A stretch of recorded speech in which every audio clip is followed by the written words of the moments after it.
Good evening all of you are most welcome in nursing innovation. और आज हम आपके लिए लेके आए एक नया topic and topic is intravenous therapy. So let's we start. सबसे पहले बात कर लेते हैं डेफिनेशन की कि एक्चुअली में आईवी थेरेपी बोलते किसे। Administration of fluid through the IV route known as IV therapy. Okay, यानी कि आईवी रूट के द्वारा, इट मीन्स वेन्स के द्वारा हम जो भी फ्लूइड या कोई मेडिसिन एडमिनिस्टर करते हैं बॉडी के अंदर, उस प्रोसेस को क्या बोलते हैं, आईवी थेरेपी बोलते हैं, यानी कि intravenous therapy. Okay, next one देख लेते हैं, साइट्स ऑफ फ्लूइड एडमिनिस्ट्रेशन, कि मेनली रूप से कौन सी साइट्स होते हैं या कौन सी वेन्स होती हैं जिनके द्वारा हम एक्चुअली में फ्लूइड को एडमिनिस्टर करते हैं। तो फर्स्ट वन बात कर लेते हैं फॉर अडल्ट के लिए। फोर आर्म, जो भी फोर आर्म होता है वहाँ की जो वेन होती है उनके द्वारा हम फ्लूइड एडमिनिस्ट करते हैं, किसके अंदर, अडल्ट के अंदर।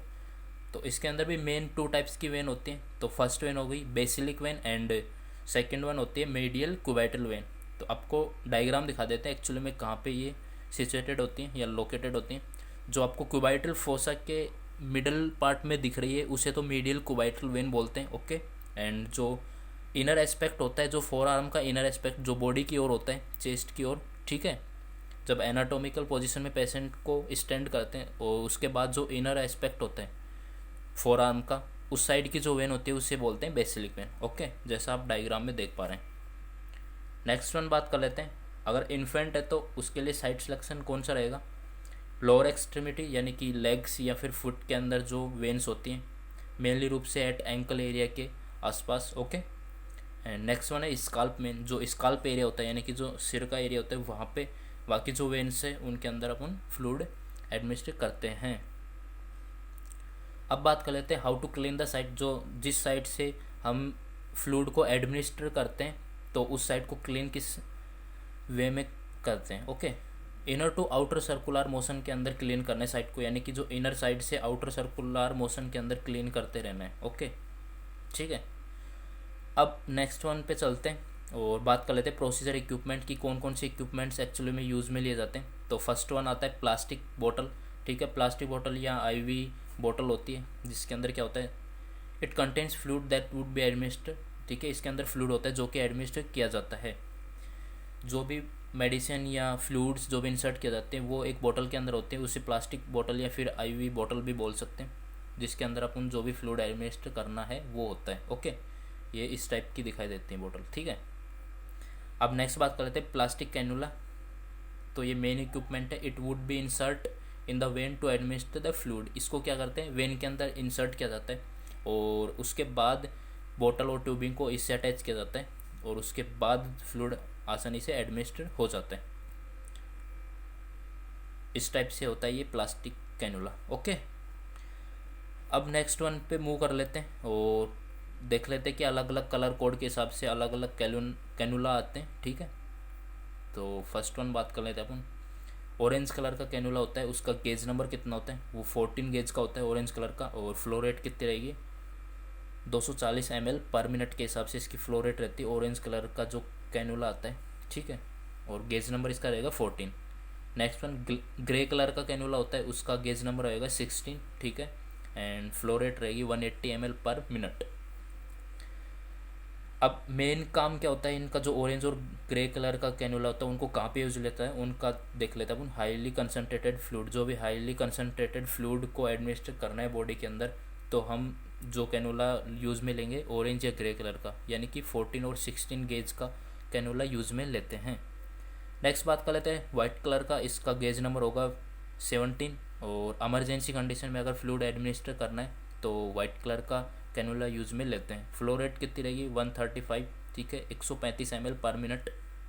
और ग्रीन कलर का, नेक्स्ट वन ग्रीन कलर का जो कैनुला होता है उसका गेज नंबर कितना रहता है 18। ठीक है, और मेनली रूप से इसका यूज़ किया जाता है ब्लड ट्रांसफ्यूजन में, हम कौन सा कैनुला यूज़ में लेंगे, ग्रीन कलर का, और गेज नंबर क्या होगा उसका 18। ओके, एंड फ्लो रेट की बात कर लेते हैं 19 ml पर मिनट के हिसाब से होती है। ओके, पिंक कलर का 20 गेज का होता है पिंक कलर का, और प्रेग्नेंट फीमेल के लिए, ठीक है, यूज़ में लिए जाते हैं। और फ्लो रेट रहेगी इसकी 60 ml पर मिनट के हिसाब से फ्लो रेट रहती है। और नेक्स्ट हम बात कर लेते हैं ब्लू कलर का कैनुला, और गेज नंबर रहेगा इसका 22। और यूज़ देख लेते हैं फॉर अडल्ट, अगर अडल्ट के अंदर फ्लूइड एडमिनिस्ट्रेशन करना है तो हम ब्लू कलर का रहेंगे कैनुला का यूज़ में लेते हैं। फ्लो रेट इसकी 36 ml पर मिनट के हिसाब से होती है। एंड येलो कलर का कैनुला की बात कर लेते हैं। इसका गेज नंबर रहेगा 24 एंड यूजेज रहेगा फॉर चाइल्ड के लिए। अगर चाइल्ड के अंदर फ्लूइड एडमिनिस्ट्रेशन करना है तो हम येलो कलर का कैनुला यूज़ में लेते हैं। इसकी फ्लो रेट रहेगी 20 ml पर मिनट। ओके, नेक्स्ट बात कर लेते हैं वॉयलेट कलर का जो कैनुला होता है उसका गेज नंबर रहेगा 26 एंड इसका यूज़ रहेगा इन्फेंट के लिए और फ्लो रेट रहेगी इसकी 13 ml पर मिनट के हिसाब से। ओके, तो इस टाइप से ये अलग अलग डिफरेंट कलर के कैनुला आते हैं। डिफरेंट कलर के हिसाब से इनके गेज नंबर अलग अलग होते हैं और फ्लो रेट भी अलग अलग होती है और यूजेज भी अलग अलग होते हैं। ओके, अब नेक्स्ट बात कर लेते हैं अपन increase gauge number decrease diameter. अब जितना गेज नंबर ज़्यादा होगा उतना ही उसका डायमीटर क्या होगा, कम होगा। ठीक है, जैसे कि 14 नंबर का गेज नंबर का है तो उसका डायमीटर क्या होगा, उतना ही कम होगा। ओके, ठीक है, यानी कि जितना ज़्यादा गेज नंबर होगा उसका डायमीटर उतना ही कम होगा। जैसे 14 का है तो उसका डायमीटर ज़्यादा होगा और अगर 26 गेज का है तो उसका डायमीटर क्या होगा, कम होगा। ठीक है, गेज नंबर बढ़ता है डायमीटर कम होता है। क्लियर। नेक्स्ट बात कर लेते हैं increase diameter increase flow rate. जितना ज़्यादा डायमीटर होता है उतनी ज़्यादा फ्लो रेट होती है। ठीक है, जिसकी ओपनिंग जितनी वाइड होती है उतना ज़्यादा फ्लो रेट रहेगा। क्लियर।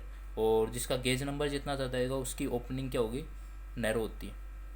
क्लियर यहाँ पे, इसलिए इन्फेंट के अंदर 26 गेज का लिया जाता है ताकि उसका डायमीटर क्या हो, क्योंकि उसका डायमीटर कम होता है। ठीक है, अब नेक्स्ट पे मूव कर लेते हैं और बात कर लेते हैं थर्ड इक्विपमेंट की, आईवी ट्यूबिंग की बात कर लेते हैं। तो इस टाइप की ये आईवी ट्यूबिंग दिखाई देती है। और पार्ट्स की बात कर लेते हैं। ये पार्ट्स आपको जो दिखाई दे रहा है ये रोलर क्लैंप बोलते हैं। इसके द्वारा हम क्या करते हैं, फ्लो रेट को मेंटेन करते हैं कि कितने स्पीड से फ्लूइड को एडमिनिस्टर करना है। सेकेंड वन, ये वाइट साइट होती है, वाई साइट होती है। इससे अदर जो बोतल वगैरह यूज़ कनेक्ट कर सकते हैं। एंड ये जो मेन पार्ट होता है इसको बोलते हैं ड्रिप चैम्बर बोलते हैं, जिसके अंदर क्या होते हैं, इसको अटैच किया जाता है उससे आईवी जो बोतल होती है उससे अटैच किया जाता है। उसके बाद उसमें से जो फ्लूइड आता है ड्रिप चैम्बर में आता है और ड्रिप चैम्बर ही मेंटेन करता है फ्लो रेट को कि कितना ड्रॉप आ रही है इसके अंदर बोतल से। ओके, अब नेक्स्ट बात कर लेते हैं ड्रिप चैम्बर की। तो मेन पार्ट होता है इट हैज़ 2 टाइप्स, इसके 2 टाइप्स होते हैं। First one micro drip chamber and second one macro drip chamber. First बात कर लेते हैं माइक्रो ड्रिप चैम्बर की एंड ड्रॉप फैक्टर की बात कर लेते हैं। 60 GTT पर ml। GTT का मतलब होता है ड्रॉप। ठीक है, 60 ड्रॉप पर ml। 1 ml के अंदर 60 ड्रॉप बनती है माइक्रो ड्रिप चैम्बर का यूज़ करते हैं तो। ठीक है, GTT का आपको ड्रॉप फैक्टर का मतलब बता देना। How much drop made by in 1 ml fluid. 1 ml fluid से कितनी ड्रॉप बनती है उसे बोलते हैं ड्रॉप फैक्टर। जो माइक्रो ड्रिप चैम्बर होता है उसके अंदर 60 ड्रॉप बनती हैं। 1 ml फ्लूइड अगर माइक्रो ड्रिप चैम्बर से पास आउट होता है तो 60 ड्रॉप के अंदर चेंज हो जाता है। ये इस टाइप का होता है। ठीक है, ये इस टाइप ऊपर से ये अटैच होती है ट्यूब बोतल से, तो वहाँ से फ्लूइड इसके अंदर से आएगा। 1 ml फ्लूइड यहाँ ड्रिप चैम्बर में एंटर करता है तो वो 60 ड्रॉप के अंदर चेंज होके आता है। ये आप देख पा रहे हैं अंदर की ओर कितना नैरो है, इसलिए इसको माइक्रो ड्रिप चैम्बर बोलते हैं। ठीक है, ओपनिंग इसकी नैरो है अंदर के टाइप से। ठीक है, अब नेक्स्ट बात कर लेते हैं माइक्रो ड्रिप चैम्बर की। इसके अंदर ड्रॉप फैक्टर होगा 10 to 20 GTT पर ml। ठीक है, 1 ml के अंदर 20 ड्रॉप बनती है। जैसे कि आप डायग्राम में देख पा रहे थे इसकी जो ओपनिंग होती है वो वाइड होती है, इसलिए 1 ml के अंदर 10 से 20 बूंदी बनती हैं। ठीक है, 1 ml 10 से 20 जो बूंद होती है उनके अंदर कन्वर्ट हो जाता है, ड्रॉप के अंदर कन्वर्ट हो जाता है।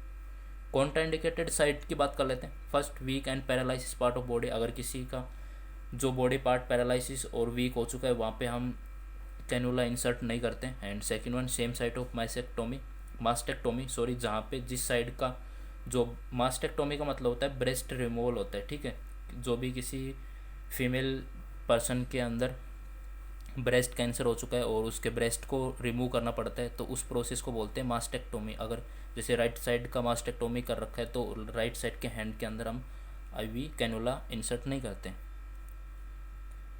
नेक्स्ट वन बात करते हैं एट्रियोवेनस फिस्टुला। अगर किसी का एट्रियोवेनस फिस्टुला कर रखा है यानी कि आर्टरी और वेन को जोड़ रखा है और एक उनकी जो दोनों का रास्ता है वो जोड़ के एक ही बना दिया, दोनों के अंदर से जो फ्लूइड या ब्लड आ रहा था वो एक ही ओपनिंग के अंदर जाके मिक्स हो रहा है। ठीक है, ये मेनली रूप से हम करते हैं किडनी पेशेंट के अंदर जिसका हम क्या करते हैं डायलिसिस करते हैं। तब अगर उस किसी पेशेंट का एट्रियोवेनस फिस्टुला बना रखा है तो जिस हैंड में बना रखा है उसमें हम आईवी कैनुला यूज़ में नहीं लेंगे। नेक्स्ट वन बात कर लेते हैं कॉम्प्लिकेशन की, कौन कौन सी कॉम्प्लिकेशन हो सकते हैं एक्चुअली में आईवी थेरेपी की। तो फर्स्ट होता है एयर एम्बोलिज्म। तो ये क्या होता है, it occurs due to entering of air in the systemic circulation through IV tubing. IV tubing के द्वारा सिस्टमेटिक सर्कुलेशन होता है, उसके अंदर एयर का एंटर यानी कि एयर एंटर कर जाती है किसी भी रीजन से, तो उसे क्या बोल देंगे, एयर एम्बोलिज्म बोलते हैं। ठीक है, अब साइन सिम्टम की बात कर लेते हैं। तो हाइपोटेंशन यानी कि ब्लड प्रेशर डिक्रीज हो जाता है, एंड ट्रेकिकार्डिया हो जाएगा, हार्ट रेट बढ़ जाएगी, टेकिपनिया रेस्पिरेटरी रेट बढ़ जाएगी, और साइनोसिस हो जाएगा, एंड डिसोरिएंटेशन, क्योंकि अब टेकिकार्डिया हो रहा है, ज़्यादा हार्ट पंप कर पा रहा है, स्पीड से पंप कर रहा है, तो जो स्ट्रोक वॉल्यूम होगी वो कम हो जाएगी, जिससे हाइपोटेंशन हो जाता है, और स्ट्रोक वॉल्यूम कम होने से ऑक्सीजन सप्लाई कम होगी, तो बॉडी के अंदर रेस्पिरेटरी रेट बढ़ जाती है, ऑक्सीजन के लेवल से साइनोसिस की कंडीशन देखने को मिलती है। और अगर ऑक्सीजन और न्यूट्रिशन अच्छी तरीके से ब्रेन के पास सप्लाई नहीं हो पा रही तो डिसोरिएंटेशन की कंडीशन होने लगती है, कन्फ्यूजन वगैरह होने लगता है पेशेंट को। ओके, अब ट्रीटमेंट देख लेते हैं। किसी को एयर एम्बोलिज्म हो चुका है आईवी थेरेपी की वजह से, तो हमें क्या करना है, फर्स्ट वन आईवी इन्फ्यूजन को स्टॉप करना है, एंड देन उसके बाद provide left lateral with Trendelenburg position. ठीक है, लेफ्ट लेटरल पोजीशन देनी है विद ट्रेंडलबर्ग पोजीशन, यानी कि लेफ्ट लेटरल साइड में प्लेस कर देंगे और उसके जो हेड को डाउन कर देंगे ताकि राइट एट्रियम के अंदर एयर जो एम्बोलस है उसको ट्रैप कर सकें, एंड उसके बाद एचसीपी को नोटिफाई करते हैं। ठीक है, इस तरह से इसका ट्रीटमेंट कर देंगे हम। सेकंड वन कॉम्प्लिकेशन की बात कर लेते हैं, फ्लेबाइटिस या थ्रोम्बोफ्लेबाइटिस। इसका मतलब होता है inflammation of when with clot formation के साथ अगर इन्फ्लामेशन हो सकता है उसे बोल देंगे थ्रोम्बोफ्लेबाइटिस, और बिना क्लॉट फॉर्मेशन के अगर इन्फ्लामेशन हुआ है वेन का तो उसे बोलते हैं फ्लेबाइटिस। साइन सिम्टम देख लेते हैं एक्चुअली में किस टाइप से मेजर करेंगे इसके, फ्लेबाइटिस को और थ्रोम्बोफ्लेबाइटिस को। तो फर्स्ट वन देख लेते हैं अपन फ्लेबाइटिस के, रेडनेस और hot skin at the site. जिस साइट पे अगर इन्फ्लामेशन हुआ है वेन का तो वहाँ पे रेडनेस हो जाएगी और वहाँ का टेम्परेचर बढ़ जाएगा स्किन का। ओके, स्वेलिंग हो जाएगी, and next one decrease flow rate, flow rate भी बढ़ी जाएगी, नैरोइंग हो जाता है इन्फ्लामेशन की वजह से।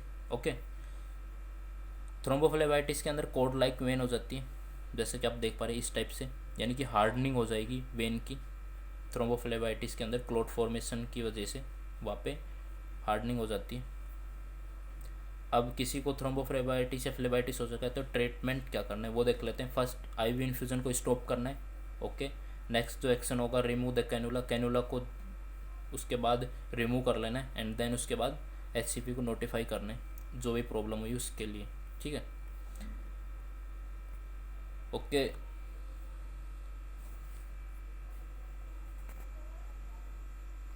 नेक्स्ट बात कर लेते हैं कॉम्प्लिकेशन की, इन्फिल्ट्रेशन। तो इन्फिल्ट्रेशन क्या होगा, इन्फिल्ट्रेशन की बात कर लेते हैं।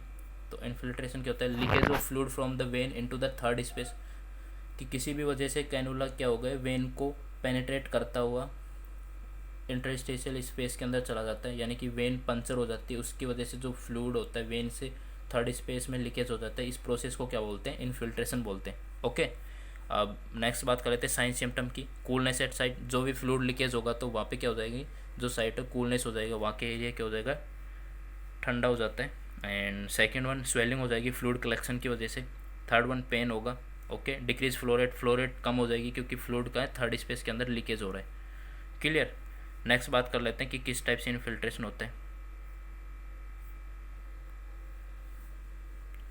तो आप देख पा रहे हैं कि किस टाइप से इन्फिल्ट्रेशन हो जाता है, कि जो कैनुला होता है ये पंचर कर देता है, पेनिट्रेट कर जाता है वेन को और फ्लूइड लीकेज हो जाता है इंटरस्टेशियल स्पेस के अंदर। ओके, अब नेक्स्ट बात कर लेते हैं ट्रीटमेंट की, कि किसी को इन्फिल्ट्रेशन की कंडीशन हो गई तो क्या करना है। फर्स्ट वन तो आईवी इन्फ्यूज़न को स्टॉप करना है, and then IV infusion stop हो चुका है उसके बाद कैनुला को रिमूव कर देना है। एंड नेक्स्ट वन जो after then elevate the affected side to increase venous return and decrease swelling. उसके बाद जो भी अफेक्टेड साइड है उसको एलिवेट कर देते हैं ताकि जो वेनस रिटर्न पूरा हो जाए और स्वेलिंग ना हो, क्योंकि वेनस रिटर्न पूरा हो जाएगा तो वहाँ पे ब्लड नहीं बचेगा और लीकेज भी कम होगा फ्लूइड का। ओके, और स्वेलिंग डिक्रीज हो जाएगी ऑटोमेटिक। फोर्थ कॉम्प्लिकेशन की बात कर लेते हैं, catheter embolism. If break plastic cannula tip and reach into the circulation, किसी भी वजह से जो प्लास्टिक कैनुला की टिप टूट जाती है, ब्रेक हो जाती है और सर्कुलेशन में चली जाती है, उसको क्या बोलते हैं, कैथेटर एम्बोलिज्म। ओके, नेक्स्ट बात कर लेते हैं साइन सिम्टम की कि कैसे पहचानेंगे इसको। फर्स्ट वन हो जाएगा हाइपोटेंशन, ओके, पेन होगा, टेकिकार्डिया होगा, साइनोसिस होगा। अब ट्रीटमेंट की बात कर लेते हैं।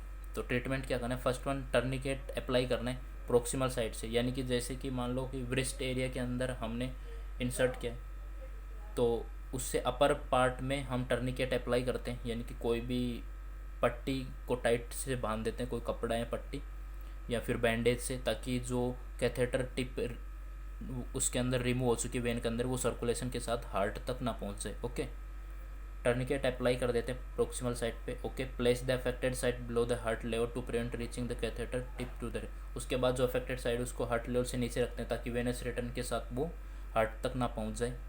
ओके, ये कर देंगे एंड देन उसके बाद एचसीपी को नोटिफाई करना है जो भी ये एबनॉर्मलिटी क्रिएट हुई है उसके रिगार्डिंग। ओके, अब नेक्स्ट बात कर लेते हैं फिफ्थ कॉम्प्लिकेशन की, fluid overload. Excessive fluid administration या इन्फ्यूजन, किसी भी वजह से एक्सेसिव फ्लूइड एडमिनिस्टर हो चुका है उसे क्या बोल देंगे, फ्लूइड ओवरलोड। साइन सिम्टम क्या देखने को मिलेंगे, हाइपरटेंशन, फ्लूइड वॉल्यूम बढ़ने की वजह से। Okay, and then next bounding pulse या फुलनेस फील्ड वेसल्स, यानी कि ज़्यादा फ्लूइड एडमिनिस्टर हो चुका है तो जो वेसल्स क्या होंगे वो फुल फिल हो जाएंगी, तो बाउंडिंग पल्स अपने को देखने को मिलेगी। Next sign symptom distended neck vein, जो नेक की वेन होती है, नेक एरिया की वेन वो डिस्टेंडेड होंगी, यानी कि उभरी हुई दिखाई देंगी क्योंकि उनके अंदर बहुत ज़्यादा फ्लूइड एक्यूमुलेट हो चुका है। डिस्ने की कंडीशन होगी क्योंकि जो पल्मोनरी हाइपरटेंशन हो जाता है फ्लूइड ओवरलोड की वजह से, और लंग्स अच्छी तरह एक्सपांड नहीं हो पाते हैं और गैस एक्सचेंज अच्छी तरीके से नहीं हो पाती है। हेडेक देखने को मिलता है, ठीक है, हाइपरटेंशन की वजह से। अब ट्रीटमेंट की बात कर लेते हैं। फर्स्ट वन क्या करेंगे, हम फ्लो रेट को डिक्रीज कर देंगे मिनिमल लेवल पे, कम से कम फ्लो रेट रखेंगे। अचानक से हम क्या करेंगे, फ्लो रेट को डिक्रीज कर देंगे। फ्लो रेट को डिक्रीज कर दिया एंड उसके बाद क्या करना है, अपराइट पोजीशन दे देनी पेशेंट को, ताकि क्या हो कि रेस्पिरेशन की जो प्रॉब्लम है वो सोल्व हो सके। ओके, एंड फोर्थ वन है वो करेंगे हम नेक्स्ट वन, एचसीपी को इन्फॉर्म करेंगे जो भी फ्लूइड ओवरलोड की प्रॉब्लम हुई है उसके रिगार्डिंग। ओके, अब नेक्स्ट वन बात कर लेते हैं फ्लूइड आईवी फ्लूइड कैलकुलेशन। ये तो हमने देख लिया कि किस टाइप से आईवी थेरेपी क्या होती है, किस टाइप से फ्लूइड को एडमिनिस्ट करते हैं, कौन कौन सी कॉम्प्लिकेशन देखने को मिल सकते हैं।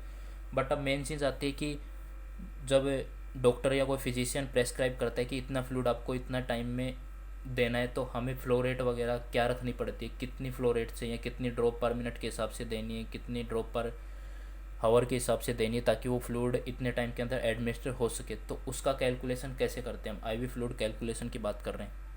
तो फर्स्ट वन देख लेते हैं, ड्रॉप पर मिनट की, 1 मिनट के अंदर कितनी ड्रॉप देनी है। अगर कोई फ्लूइड हमें एडमिनिस्टर करना है, किसी फिजिशियन या डॉक्टर ने प्रेस्क्राइब किया है, तो उसको ड्रॉप पर मिनट कैसे निकालते हैं, यानी कि 1 मिनट में कितनी ड्रॉप दें तब जाके वो पूरा फ्लूइड एडमिनिस्टर हो जाएगा बॉडी के अंदर, जितने टाइम में डॉक्टर ने बोला है उतने टाइम के अंदर।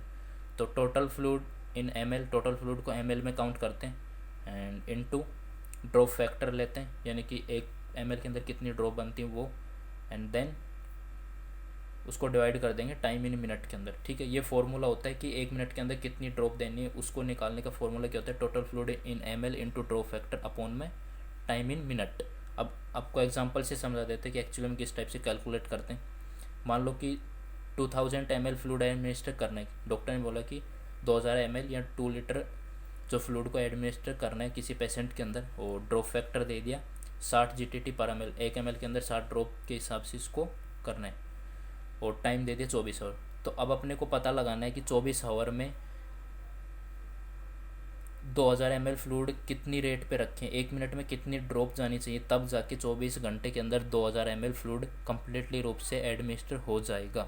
तो ड्रॉप पर मिनट निकालना है, तो ड्रॉप पर मिनट अपने को निकालना है, तो टोटल फ्लूइड दे लेते हैं और into drop factor, total fluid 2000 into 60 GTT पर ml अपॉन में टाइम को मिनट में रखते हैं, तो 24 घंटे, और 1 मिनट में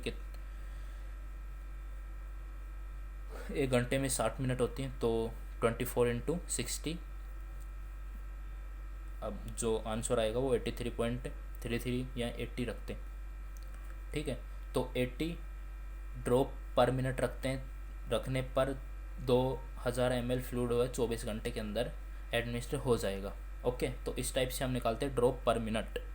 नेक्स्ट वन देख लेते हैं, अगर हमें ml पर आवर निकालना है, यानी कि 1 ml में एक घंटे के अंदर कितना ml फ्लूइड देना है ताकि जितना प्रेस्क्राइब किया डॉक्टर ने वो एडमिनिस्टर किया जा सके। तो उसका फॉर्मूला होगा फ्लूइड इन ml अपॉन में टाइमिंग। नंबर ऑफ आवर कितने घंटे दिए, क्या बोला डॉक्टर ने, उसको डिवाइड कर दें, उससे डिवाइड कर दें किसको, ml जितना फ्लूइड दिए उसको। ठीक है, एग्जांपल से आपको समझाने की कोशिश करते हैं। अगर 1000 ml फ्लूइड को एडमिनिस्टर करना है डॉक्टर ने बोला है और 12 घंटे का टाइम दिया है, तो कितना ml पर आवर जाना चाहिए ताकि वो 12 घंटे के अंदर पूरा 1 लीटर फ्लूइड एडमिनिस्टर हो जाए। ml पर आवर की बात करें, फ्लूइड कितना है 1000, ओके, और नंबर ऑफ आवर्स कितने अपने पास 12 है। तो 1 घंटे के अंदर कितना फ्लूइड देना है अपने को 83.33 ml, 83.33 ml पर आवर से देना है, तो 12 घंटे के अंदर पूरा 1000 ml फ्लूइड एडमिनिस्टर हो जाएगा। ओके, अब नेक्स्ट बात कर लेते हैं इन्फ्यूज़न टाइम कि टाइम कितने टाइम के अंदर ये फ्लूइड एडमिनिस्टर हो जाना चाहिए, वो निकालना हो। तो फ्लूइड इन ml अपॉन में ml पर आवर। ओके, मान लो डॉक्टर ने फ्लूइड दिया 1000 ml प्रेस्क्राइब किया है, उसको एडमिनिस्टर करना है और फ्लो रेट बता दी कि 125 ml पर आवर के हिसाब से आपको फ्लो रेट रखनी है। तो अब टाइमिंग पूछ रहा है कि इतनी फ्लो रेट पे इतना फ्लूइड कितने टाइम के अंदर आप एडमिनिस्टर कर दोगे। तो वो टाइमिंग निकालना है अपने को कि कितना घंटे लगेंगे, जो 1 ml लिखा है 1 लीटर फ्लूइड को इन्फ्यूज़ करने में, या फिर 1000 ml फ्लूइड को इन्फ्यूज़ करने में कितना टाइम लगेगा। अगर फ्लो रेट रखे 125 ml पर आवर के हिसाब से, तो इन्फ्यूज़न टाइम निकाल लेते हैं अपन। फ्लूइड है 1000 ml एंड फ्लो रेट कितनी है 125 ml पर आवर, तो आपका आंसर होगा 8 आवर। 8 घंटे के अंदर पूरा फ्लूइड एडमिनिस्टर हो जाएगा। ठीक है, क्लियर। सो आज का सेशन यहीं पे ख़त्म होता है। चलो फिर, wish you very all the best and thanks for watching.